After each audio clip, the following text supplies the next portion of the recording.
Article 68 किसी जज या जजेस के तर्ज अमल के हवाले से पार्लियामेंट में बहस करने से मना करता है। सीनियर सियासतदान और कानूनदान एतजाज अहसन की बोल से गुफ्तगू कहा, आर्टिकल 68 के तहत अदलिया के किरदार पर बात नहीं की जा सकती। मजीद कहा कि सुप्रीम कोर्ट का फैसला मानना जरूरी है, अगर हुकूमत फैसले को नहीं मानती तो तौहीन अदालत लगेगी।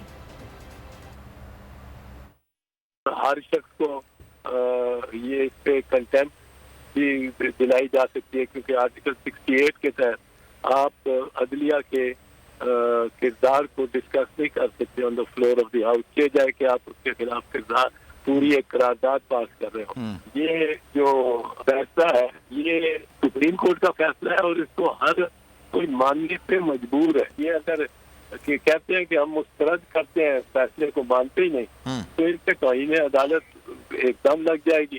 जो 90 दिन की कैद है, जो आईन में दी गई मियाद है, वो इलेक्शन कराने की वो अटल है, उससे कोई फरार नहीं। अगर आपको हमारी ये वीडियो पसंद आई है तो लाइक पर क्लिक कीजिए। तो नजर आ रहा है सामने लिखा हुआ है जुल्म मिटने के लिए। दो चीजों से मिटेगा भाई, एक अदल की कुर्सी पे जो लोग बैठते हैं ना, वो अदल के हिसाब से फैसले करने लगे। दूसरा कौम निकल खड़ी उस जुल्म के खिलाफ, तो जुल्म खत्म हो जाएगा। या इन दोनों में से कोई एक चीज हो जाए या दोनों हो जाए। अगर 420 का मुकदमा था, उस वक्त अदलिया में जो लोग बैठे हुए केस देख रहे थे, वो पूछते ना यार चीट हुआ कौन है। जब उनको दिखता कोई चीट नहीं हुआ, केस खत्म कर देते। तो जालिम जुल्म कर ही नहीं पाता। 9 जजेस ने नोट बिफोर किया मेरे केस को यार, 1.5 साल चला। शख्सी जमानत का केस, सेम केस इस्लामाबाद में कर दिया। एक ही इल्जाम पे 2 केस हो नहीं सकते भाई। मतलब 60 दिन का वक्त होता है, 102 दिन के बाद मैं जीत गया, केस बरी हो गया, 102 दिन के बाद अपील फाइल की, एक्सेप्ट कर ली। नहीं करते ना एक्सेप्ट, खत्म हो जाता ना जुल्म यार। भरी अदालत में मुझे बरी कर दिया, फिर पता नहीं क्या हुआ, 2.5 घंटे बाद का नोट बिफोर, मैं नहीं सुनता ये केस। खड़े रहते अपने फैसले, मिट जाता जुल्म।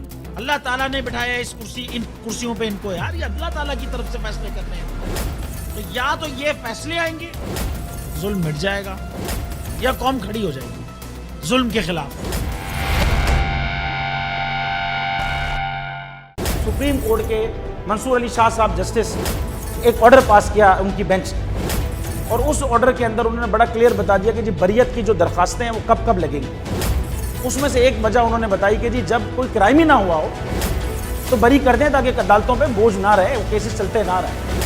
सुप्रीम कोर्ट ये मिसालें कब बनाएगा ऐसे लोगों के खिलाफ जो इस तरह की एफआईआर काट रहे हैं, वैसे ऑफिसर्स, और ऐसे लोग जो इस तरह के केसेस को जजेस चला रहे हैं।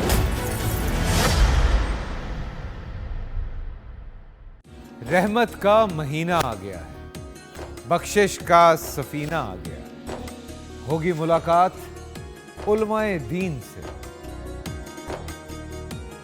जो देंगे इत्तेहादे बैनुल मसालिकीन का दर्स। जिक्र होगा अंबियाए कराम, रमजान की स्पेशल ट्रांसमिशन रमजान में।